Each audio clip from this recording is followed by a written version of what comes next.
കാര്യങ്ങൾ ഏറെക്കുറെ വ്യക്തമായി വരുന്നു. പ്രിയപ്പെട്ട പ്രേക്ഷകരെ, ഇന്ന് 11:30 കൂടിയാണ് ഈ പ്രതിയായ അഫാൻ സ്വന്തം മാതാവിനെയും സഹോദരനെയും ഒപ്പം ഈ പെൺകുട്ടിയെയും വാപ്പയുടെ ഉമ്മയെയും വാപ്പയുടെ സഹോദരനെയും വാപ്പയുടെ സഹോദരൻ്റെ ഭാര്യയും കൊലപ്പെടുത്താൻ തീരുമാനിക്കുന്നത്.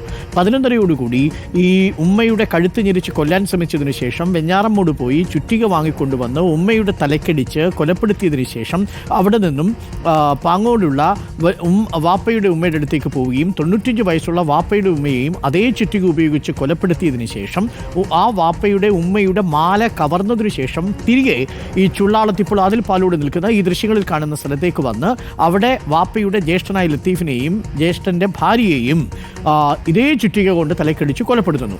അതിനുശേഷം വൈകുന്നേരം 4 മണി കഴിയുമ്പോഴേക്കും പെരുമലയിലുള്ള വീട്ടിലേക്ക് തിരിച്ചു പോകുന്നു. അവിടെ വെച്ച് വിളിച്ചിറക്കിക്കൊണ്ടുവന്ന ഈ പെൺകുട്ടിയെയും ഫർസാന എന്ന പെൺകുട്ടിയെയും ചുറ്റിക കൊണ്ട് തലക്കടിച്ചു കൊല്ലുന്നു.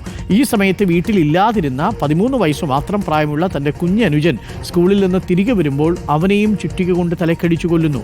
അതിനുശേഷം എലിവിഷം കഴിച്ചതിന് ശേഷമാണ് വെഞ്ഞാറമ്മൂട് പോലീസ് സ്റ്റേഷനിലെത്തി കീഴടങ്ങി താൻ 3 പേരെ കൊലപ്പെടുത്തിയെന്നും 3 പേർ ഇപ്പോൾ മരിക്കാൻ പോവുകയാണെന്നും അറിയിക്കുന്നു. 6 പേരെയാണ് താൻ തലക്കടിച്ചത് എന്ന് പോലീസിനോട് പറയുകയും താൻ വിഷം കഴിച്ചിട്ടുണ്ട് എന്ന വിവരം അറിയിക്കുകയും ചെയ്യുന്നു.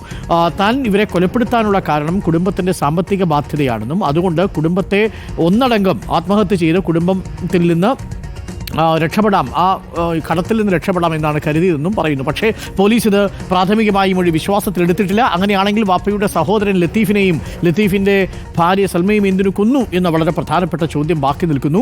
ഒപ്പം മറ്റൊരു വീട്ടിൽ താമസിച്ചിരുന്ന ഈ അഫാൻ്റെ പെൺകുട്ടിയെ പെൺസുഹൃത്തിനെ എന്തിനു വിളിച്ചു കൊണ്ടുവന്ന് കൊലപ്പെടുത്തി എന്ന ചോദ്യവും ബാക്കി നിൽക്കുന്നു. നമുക്ക് കൂടുതൽ വിവരങ്ങൾ അറിയണം. ഇനി കൂടുതൽ വിവരങ്ങൾ അറിയേണ്ടത് ഈ പെൺകുട്ടിയുടെ വിവരങ്ങളാണ്. പെൺകുട്ടിയുടെ അച്ഛൻ്റെ പേര് സുനിൽ, അമ്മയുടെ പേര് ഷീജ. പെൺകുട്ടിക്കൊരു സഹോദരനുണ്ട്. ഇന്ന് 3:30 കൂടിയാണ് പെൺകുട്ടി വീട്ടിൽ നിന്ന് പോയത്. വെഞ്ഞാറമ്മൂട് മുക്കുന്നൂരാണ് പെൺകുട്ടിയുടെ വീടുള്ളതെന്ന് മനസ്സിലാക്കുന്നു.